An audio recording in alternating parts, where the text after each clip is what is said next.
우리에게 주시는 하나님 말씀은 구약 성경 325쪽 여호수아 5장 1절에서 12절입니다.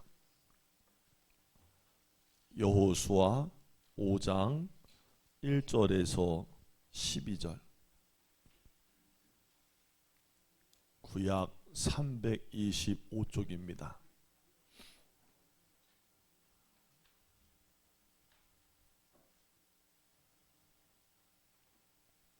다 찾으셨으면 아멘.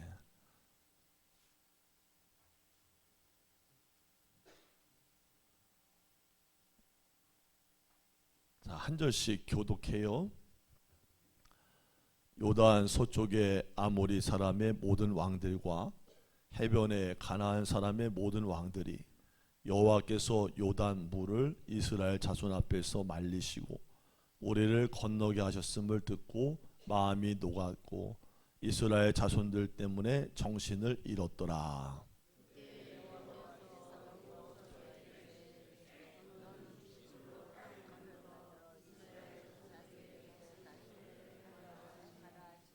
여호수아가 부싯돌로 칼을 만들어 할례 산에서 이스라엘 자손들에게 할례를 행하니라.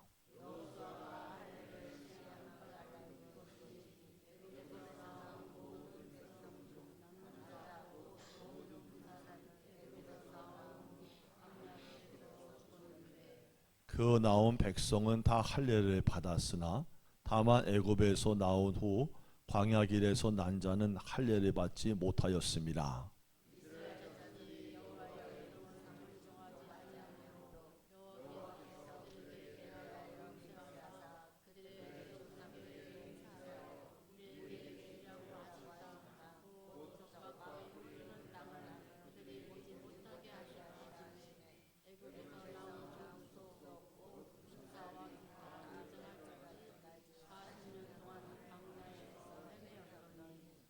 그들의 대를 잇게 하신 이 자손에게 여호수아가 할례를 행하였으니 길에서는 그들에게 할례를 행하지 못하였으므로 할례 없는 자가 되었음이었더라.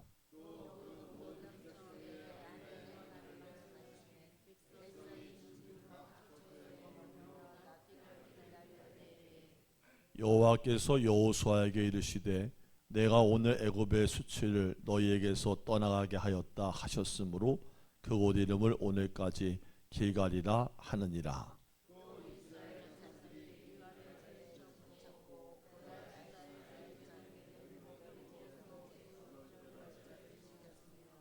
유월절 이튿날에 그 땅의 소산물을 먹되 그날에 무교병과 볶은 곡식을 먹었더라. 함께 있습니다. 또 그 땅의 소산물을 먹은 다음 날에 만나가 그쳤으니 이스라엘 사람들이 다시는 만나를 얻지 못하였고 그 해에 가나안 땅의 소출을 먹었더라. 아멘. 자, 말씀도 나눴고 주보도 함께 했으니까 전후좌우로 반갑게 인사하고 설교하겠습니다. 자, 전후좌우로 인사합시다. 하나님이 우리와 함께 하십니다. 아멘, 아멘. 제가 신방을 다니거나 개인적으로 사석에서 제 바나나 사랑에 대한 이야기를 많이 드려서 웬만한 분들은 제 바나나 사랑을 잘 알고 계십니다. 속으로 또 그럴라, 니는 마누라보다 바나나를 더 사랑하냐. 그건 아니고 바나나에 얽혀있는 제 어릴 적에 참 슬프고도 우픈 얘기가 있어서 그런 거예요. 지금은 뭐 아무리 좋은 퀄리티의 고산지 바나나라 하더라도 한 다발에 얼마 정도예요? 아, 여러분은 바나나 같은 건 안 드시는구나. 아무리 좋은 것도 아무리 비싼 것도 4-5천 원이면 작은 다발 하나는 사잖아요. 흔히 접할 수 있어요. 바나나만큼 흔한 것도 없잖아요 요새. 근데 제가 어릴 적에 유치원 다닐 때 그 참 맺히긴 맺혔나 봐. 그때 기억이 지금도 나는 거요. 맺힌 거예요. 그러니까 내 마음에. 유치원을 다니던 시절에 45년 전만 해도 바나나는 언감생심 구경하기도 참 힘들었을 때예요. 지금이야 수출문이 활 열려서 바나나 뭐 이웃집에서 가져올 정도로 그렇게 막 쉽지만 말이에요. 저희 둘째 큰아버지가 당시에 인천에서 주유소하고 아리랑 택시 운송을 하셨던 분이에요. 돈이 꽤 있었겠죠? 여러분 주유소 하나씩은 다 가지고 있구만. 엄청 부자였어요 당시에. 한 번은 근데 제가 감기를 심하게 걸려가지고 거기다 홍역까지 앓고 있었는데 유치원 통학버스를 그날 아파서 못 타고서 몇 정거장 안 되는 둘째 큰엄마 댁으로 엄마 손에 이끌려서 가게 됐습니다. 갔는데 큰엄마하고 엄마는 주방에 가서 일을 하시는데 저는 뭐 아무도 돌봐줄 사람이 없으니까 그 넓은 집의 거실에서 아픈 채로 혼자 뒹굴뒹굴 거리고 있었어요. 반가운 마음에 누가 오겠지 하고 있었는데 갑자기 문을 딱 열면서 사촌 형이 초등학교 다녔는데 들어오는 거예요. 근데 올 시간이 아닌데 왜 왔나 물어봤더니 자기도 아파가지고 조퇴해서 왔다는 거예요. 얼마나 반가워. 매달려가지고 형아 놀아줘 놀아줘 계속 그랬는데 영 몰골이 말이 아닌 거예요. 못 놀고 있었어.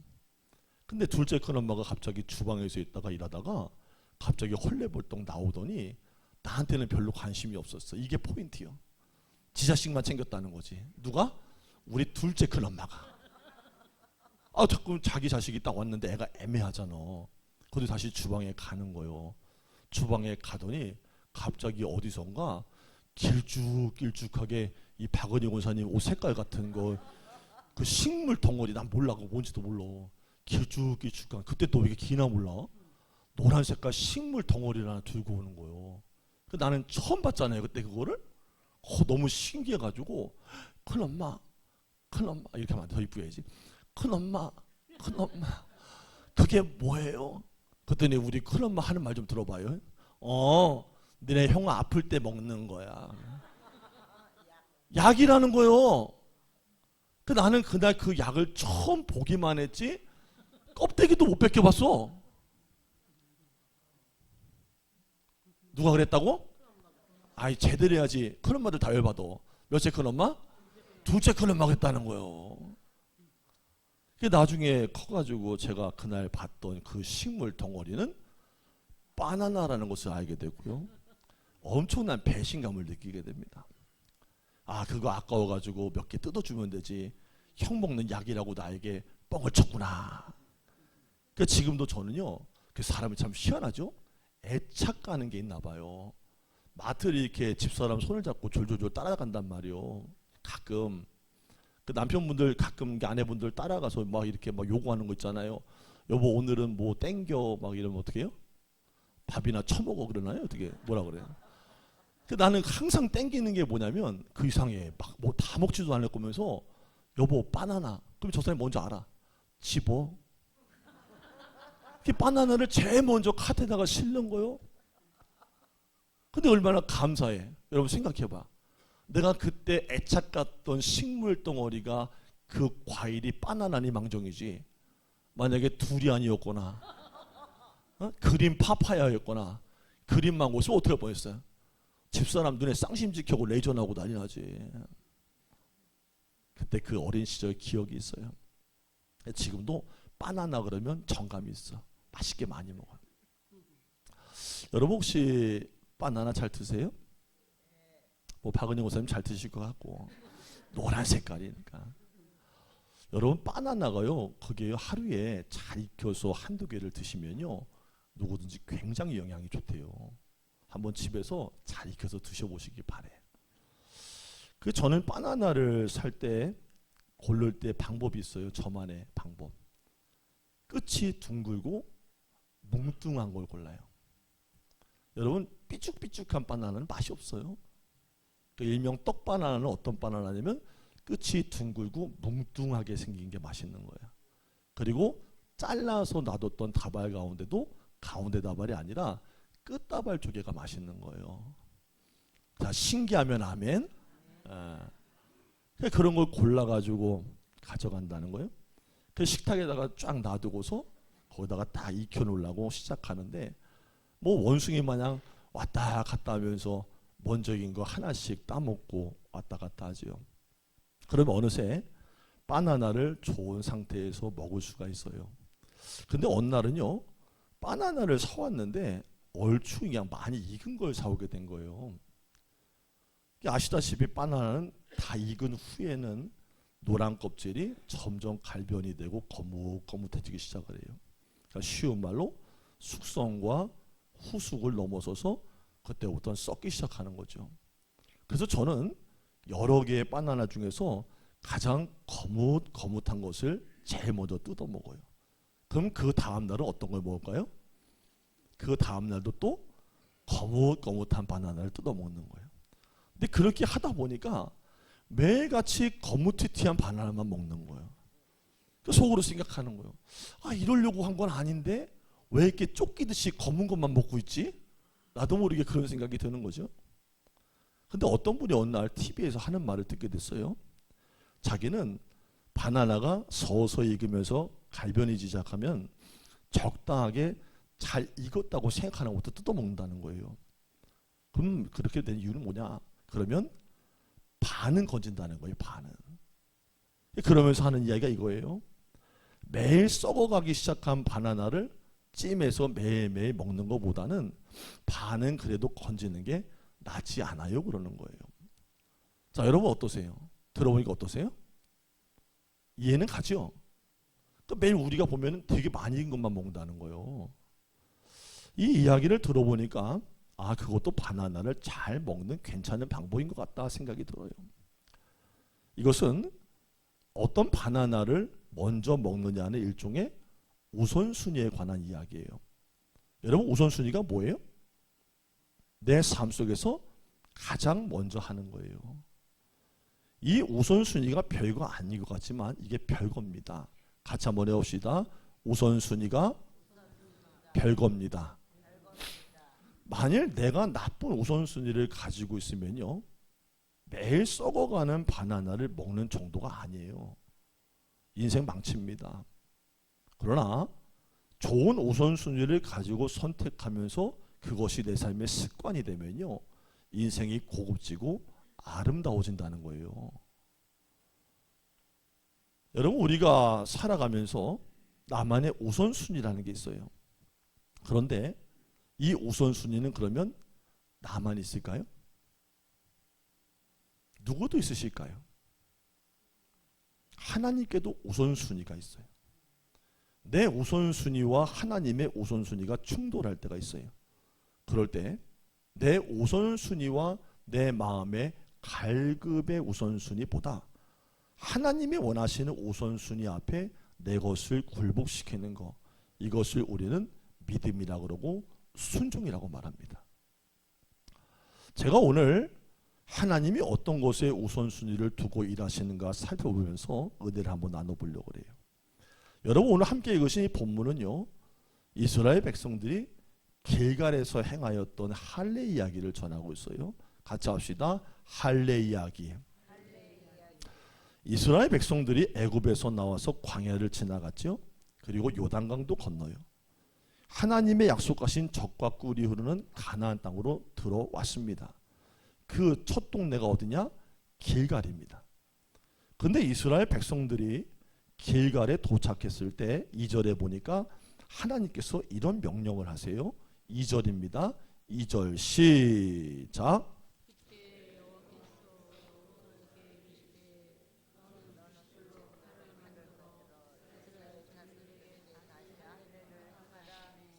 아멘. 자, 무엇을 하랍니까? 할례 명령이에요. 그래서 이스라엘 백성은 길갈에서 부싯돌을 칼로 만들어 가지고 할례를 행했다는 거예요. 하나님께서 할례를 행하라고 명령하셨어요. 그래서 이스라엘 백성들이 명령을 따라 할례를 행하였기 때문에 이야기의 흐름상 별다른 문제가 될 게 전혀 없습니다. 그런데 2절을 시작하는 접속사가 나와요. 맨 앞에 있는 말 뭐가 나오죠? 그때에 라는 단어가 신경이 좀 쓰여요. 그때? 대체 그때가 언제일까? 그때는 바로 1절하고 관련이 있어요. 1절 시작.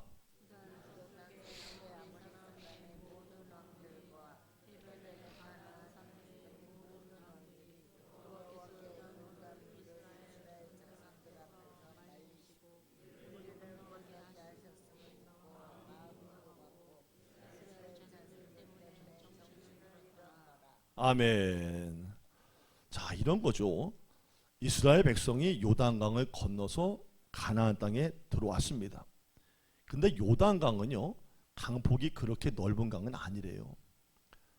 그러나 3장 15절에 보니까 보리를 거두는 시기에는 요단강에 두 개 물이 넘쳐 흐를 정도로 창일했다고 말합니다. 엄청 많아지는 거예요. 불어나서. 요단강 주변에 살고 있는 모든 나라들은요, 이스라엘 백성들이 요단강을 건널 수 없을 것이라고 생각을 했습니다. 물이 워낙에 많으니까요.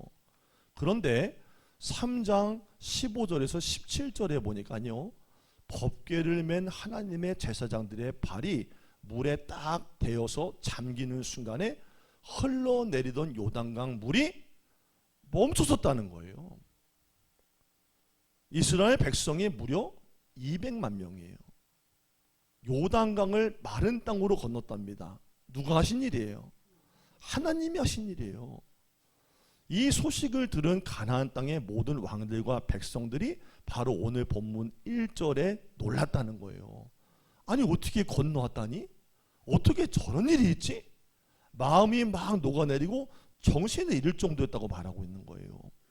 그러니까 2절에 나오는 그때라는 것은요, 언제냐면 가나안 땅의 백성들이 마음이 녹고 정신을 잃을 때 바로 그때라는 거죠. 자, 여기까지 이해가 갔으면 아멘. 자, 이제 봄이 되니까 잘 따라오시네요. 그러죠? 자, 이스라엘이 가나안 족속을 공격하기에는 이보다 더 좋은 때는 없어요. 상대방이 방심할 때입니다. 자, 그렇다면 이처럼 절호의 호기에 하나님은 뭐라고 명령을 내리셔야 되는 거예요? 싸워야 될 대상이니까. 뭐라고? 야, 지금이 때다. 얼른 쳐들어가라. 공격해라. 이러셔야 될 거 아니에요. 그렇죠? 하라는 거예요? 말라는 거예요? 도대체 공격을 하라는 거예요? 그렇죠? 공격의 절호 찬스라는 거예요. 근데 하나님이 공격 얘기는 전혀 없으시고 지금 뭐 하래요? 할례를 하라는 거예요. 여러분, 할례가 잘 뭔지를 모르시죠? 모션으로 설명을 드릴 수도 없고 말이에요. 이거 참 애매모호하고 이거 말이에요. 뜬금포입니다. 할례를 하라. 공격해라가 아니라 잠깐 먼저 할례를 행하라. 우리 같으면 이렇게 말하고 싶을지도 몰라요. 아유, 하나님, 지금 할례라니요? 지금 이 할례를 행할 땐가요?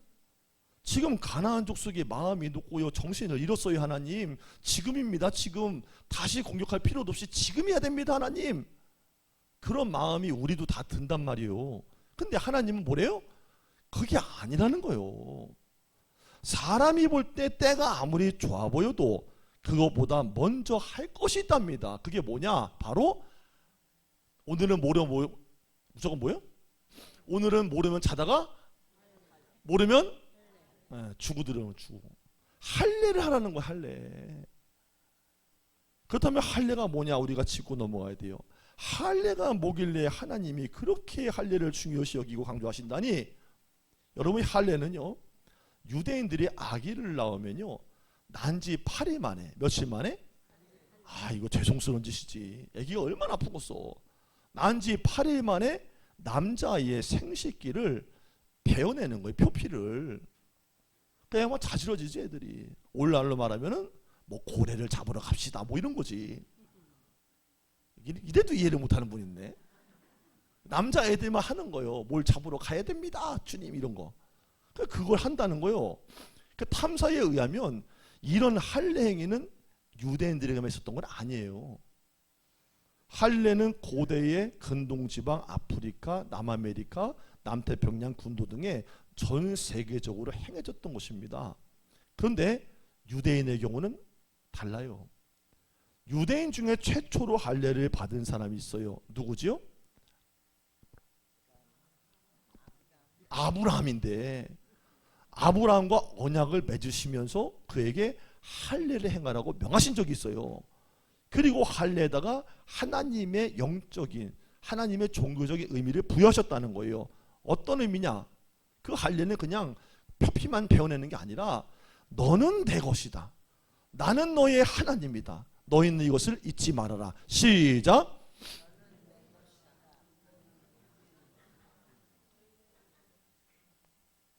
다시요.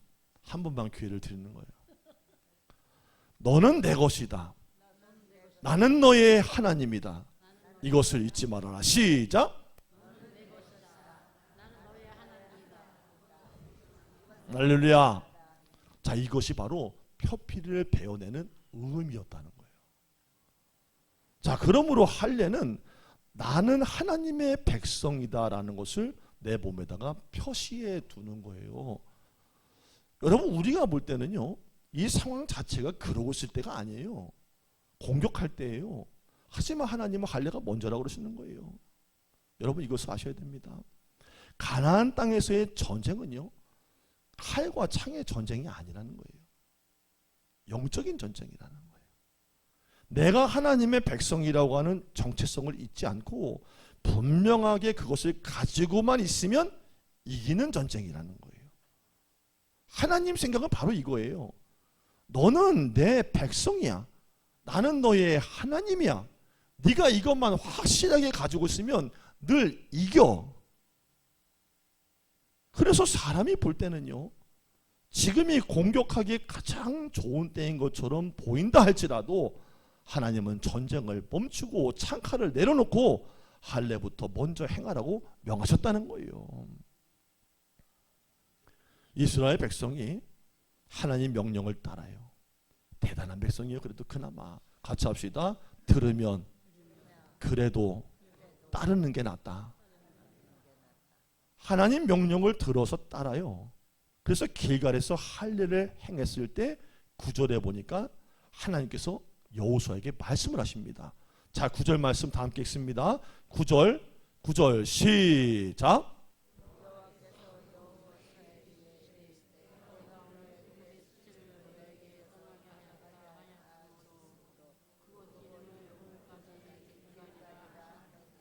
아멘. 자, 할례를 행하니까 하나님이 말씀하시길 오늘에서야 애굽의 수치가 이스라엘에게서 떠나갔다 말씀하셨다는 거예요.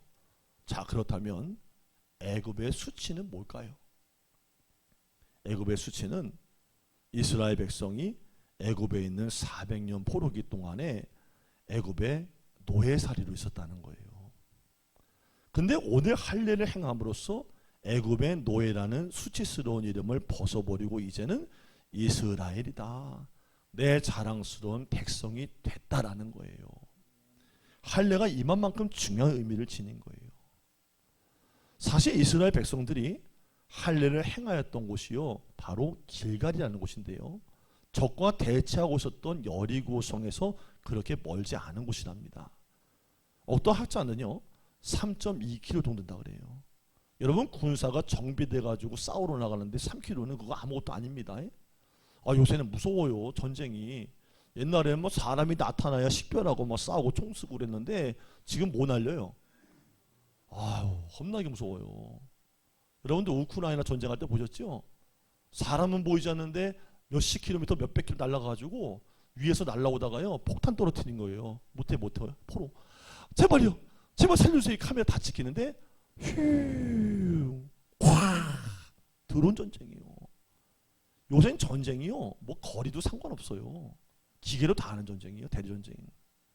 근데 당시에 이 3.2km, 어떤 학자는 2km라고 말하는데 굉장히 가까운 거리예요. 빨리 쳐들어갈 수 있어요. 근데 중요한 것은 이스라엘 백성이 할례를 행했던 이 길갈은 멀리 떨어져 있지 않았다는 그 자체라는 거예요. 여리고성은 이스라엘 백성들로 인해서 굳게 닫혀 있었어요. 왜? 강성함을 들어왔으니까. 여리고성의 군대는요 이스라엘 때문에 긴장을 해가지고요 저들이 어떻게 행동할 건지를 주목하고 있었다는 거예요. 자, 이런 상황에서 만에 일이라도 이스라엘 백성들이 할례한 이후에 통증으로 인해서 낫기를 기다리고 있을 때 이게 얼마나 통증이 심한지를 모른다는 거지.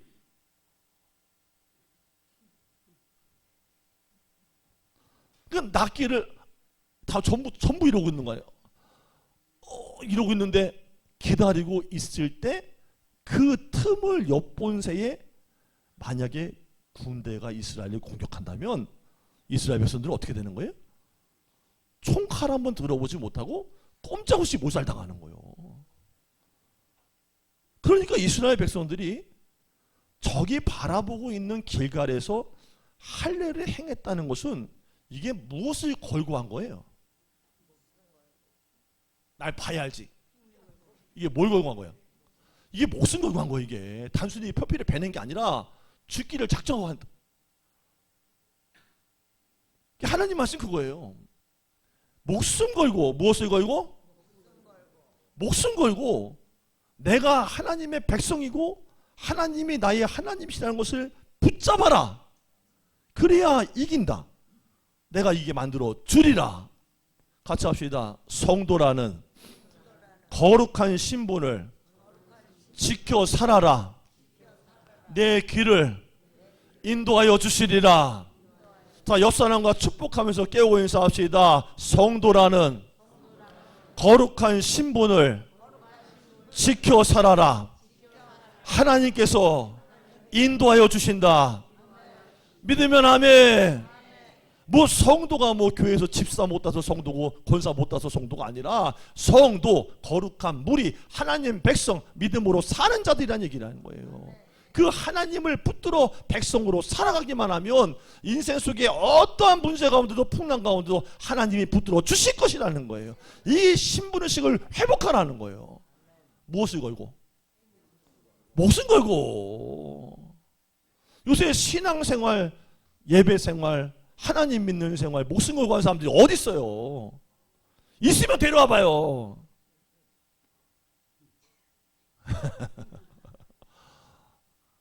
새벽에 목숨 겁시다. 속으로 그럴 거 지금. 아유 징글징글 죽겠다 진짜. 맨날 교회만 가면 뭐 새벽에 오라고 그래. 주일날도 오라고 지랄. 속회도 하라고 지랄. 죽겠고. 그런 분이 있을까? 있어요. 왜 없어요? 내가 교회 목회를 지금 몇 년 하고 있는데 앞에서는 안 해요. 목사님 보니까 뭐라는 줄 알아요? 아 목사님 당연한 말씀이지요. 저희가 못 살아서 문제지요. 육신이 부족해서요. 이럽니다. 돌아서 뭐라는 줄 알아요? 아유 시켜 목사님 맨날 강단에서 새벽에 나오라고 치다 성경 읽으라고 치다 교회라고 치다 시켜. 옛날에 어느 권사님이 그랬어. 서산에 있을 때 나 지나갔는데 그러더라고. 아유 교회 오니까 맨날 뭐라고 치달만 하고 죽었다고. 아 그거 왜 하라는 거고? 근데 왜 하라는 거요? 살려면 하라는 거요. 할렐루야. 아 기도해야 살지 성도가. 예배생활 제대로 해야 살지. 할렐루야. 아 귓전에 때린다고 맨날 지겠다 그러면 어떻게 하지도 않으면서. 변화는 안 하던 걸 하고 안 됐던 걸 해보는 게 변화요. 제 말이 이해가 안 가요? 안 가는 분은 손을 바짝 들고 한번 얘기해봐요. 귓전에 대고 때려줄게 아주 그냥. 안 하던 걸 해봐야 되는 게 변화요. 할렐루야. 자, 2분 걸려 드셨어요? 네, 감사합니다. 여러분 목사가 잔소리 한다고 생각하지 말고요. 해봐요. 하다 보면 정말 기적이 일어나요. 하나님이 함께 하시는구나 간증이 생겨요. 잔소리 들으면 안 변하는 거요. 내 걸로 받아야지.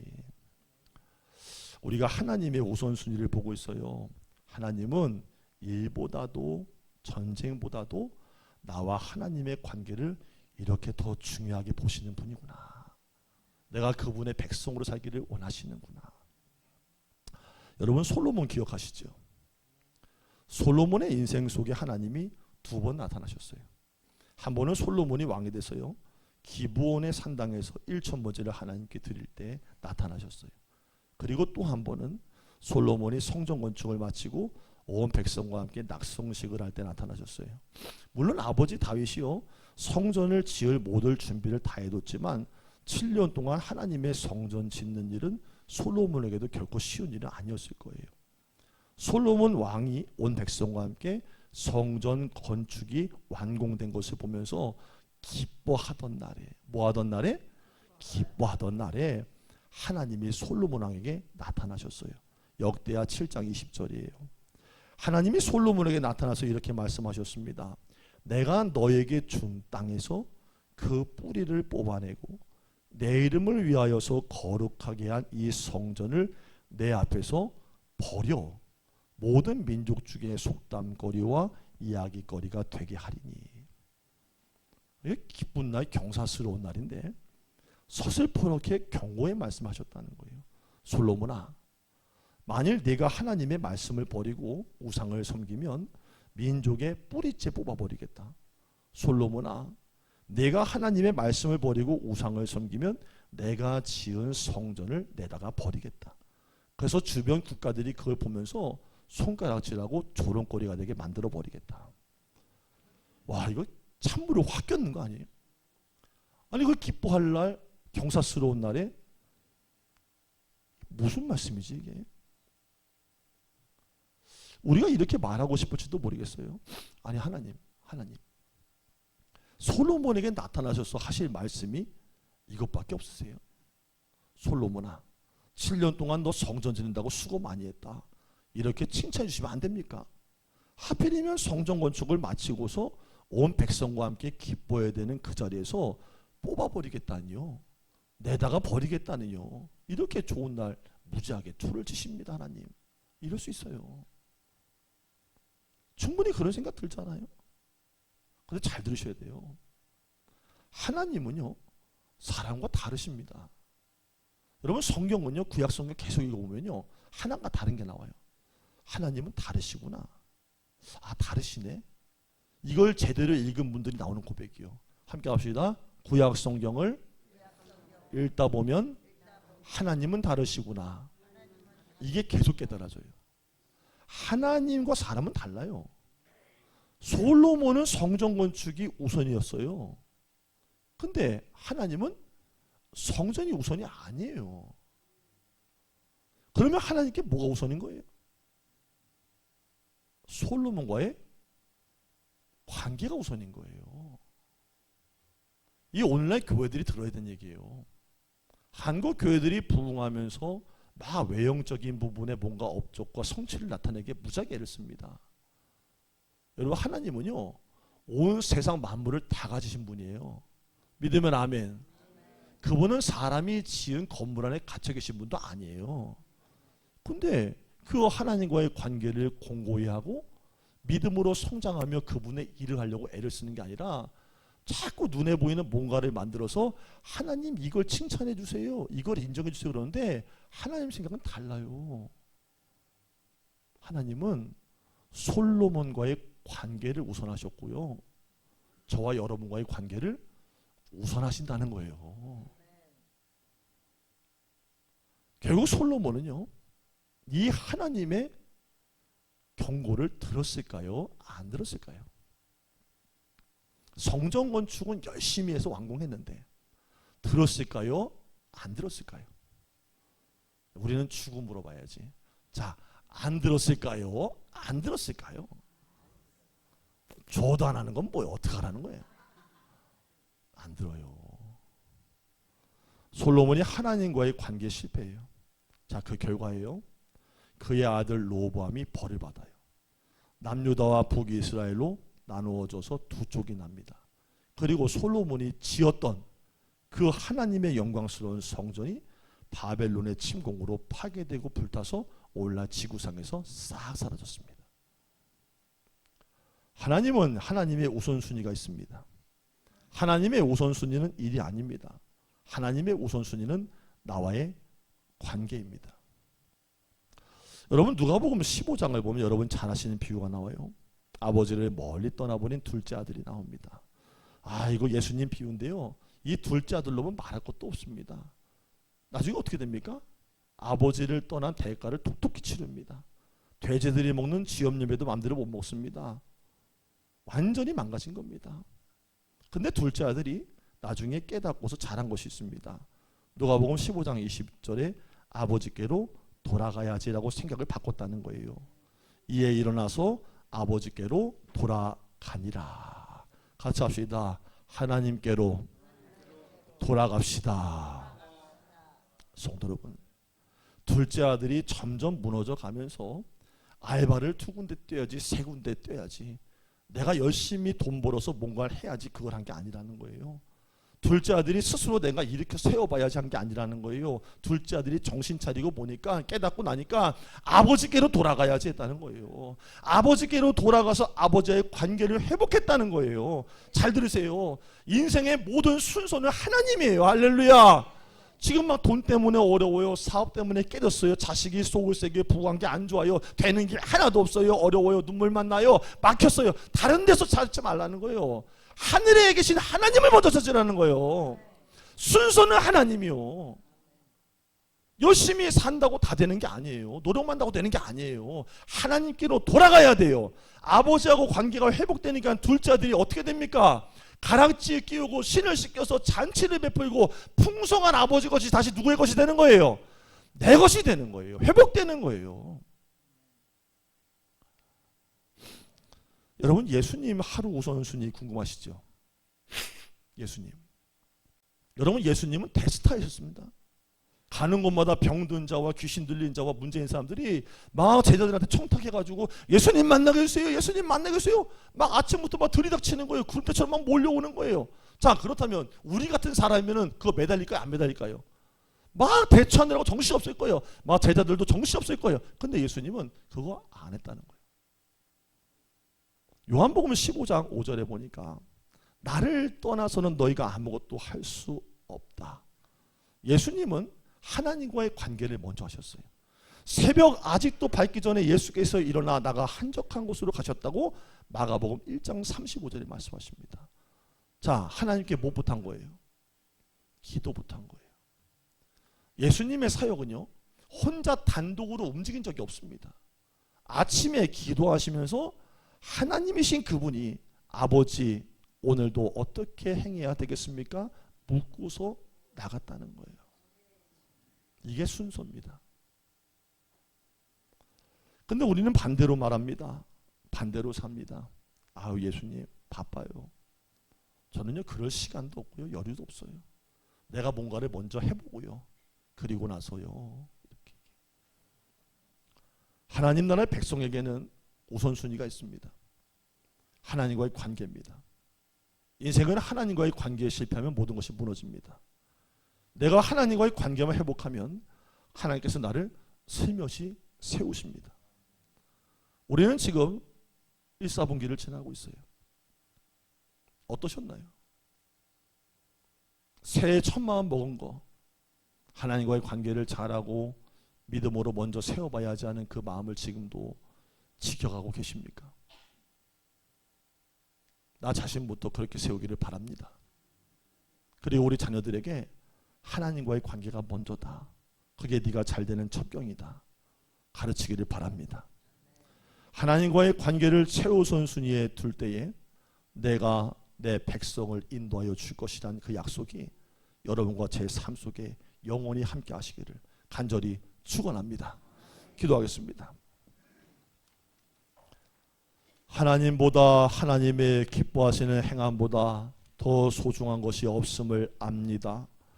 늘 귀한 분별력과 지혜를 갖추게 하셔서 분주하고 다급한 현실 속에서라도 하나님 먼저 기억하고 기도드리며 주의 소원 있는 예배의 자리와 믿음 있는 자리에 머무르게 하여 주옵소서. 예수님의 이름으로 기도합니다. 아멘.